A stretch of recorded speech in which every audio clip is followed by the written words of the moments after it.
As ligações são simples de se entender. No geral, precisamos entender que ocorre pois os átomos não possuem a última camada completa. Então, por causa disso, os átomos ficam instáveis. E essa instabilidade se dá pelo fato ou excesso de elétrons ou pela falta de elétrons. Quando falamos de ligações atômicas, nós temos como base dois principais. São as ligações iônicas e as covalentes. Claro que temos as metálicas também, mas esse caso podemos entender melhor depois. As ligações iônicas é um tipo de ligação que depende necessariamente do eletromagnetismo, onde os átomos são dados, entre aspas, de um átomo para o outro. Claro que quem perde sempre é o que tem a eletromagnetividade mais baixa e por consequência possui mais dificuldade de manter o elétron na sua última camada. Com isso, outros átomos aproveitam a oportunidade de usarem aquele elétron, já que está sobrando entre aspas, assim completando a sua última camada e retirando o elétron de outro elemento químico, a qual precisava perder para poder se completar, que no caso, diminuir para poder manter a última camada estável. Com isso podemos separar e dividir a tabela em grupos de elementos que possuem uma tendência maior a ganhar elétrons ou perder elétrons, que são os elementos da camada S, que tem a maior facilidade de perder os elétrons, e a camada que tem a maior facilidade de ganhar é justamente a camada P. Claro que a gente retira os gases nobres da equação, pois eles já são completos na sua última camada, por consequência são estáveis. As ligações covalentes são dadas pelo compartilhamento de elétrons, fazendo com que os dois átomos se estabilizem, fazendo com que o elétron seja de ambos. O melhor exemplo que temos é justamente o CH4, onde o carbono precisa de 4 elétrons para se manter estável,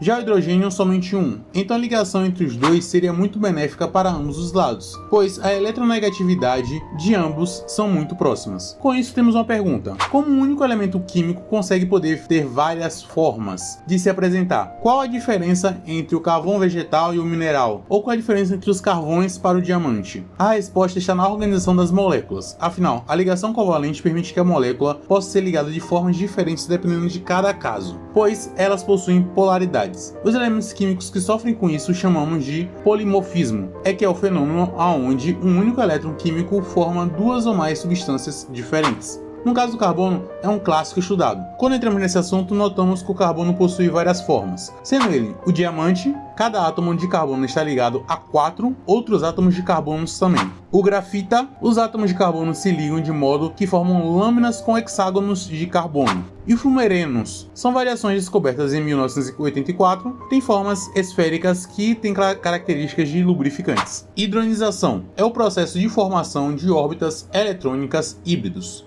Imaginem que os orbitais de um átomo, regiões onde ficam os elétrons, se compunham e criam novos órbitas híbridos, que são mais estáveis e perfeitas para fazer ligações químicas. Por exemplo, no carbono que tem orbitais diferentes, um sendo S e o outro 3p, esses orbitais se misturam e formam 4 órbitas híbridas de sp3, criando a estrutura ideal para o carbono se ligar com 4 átomos, como no metano, por exemplo, o CH4. Resumindo, hibridação é uma estratégia do átomo para se organizar e formar ligações mais estáveis. Ligação metálica. Uma ligação metálica se forma quando átomos cedem seus elétrons de valência, que estão formando um mar de elétrons. O núcleo dos átomos possivelmente carregados se ligam por atração mútua. Os elétrons carregados negativamente, é claro. Ou seja, é um tipo especial de ligação, pois nela não temos exatamente um compartilhamento de elétrons. Temos, na verdade, uma malha onde os elétrons podem estar andando livremente. Esse tipo de ligação está relacionado a tipos específicos de átomos, que são os metais. Nele, esse tipo de ligação acaba ocorrendo algumas propriedades bem interessantes. O metal tem a característica de brilhar de forma intensa,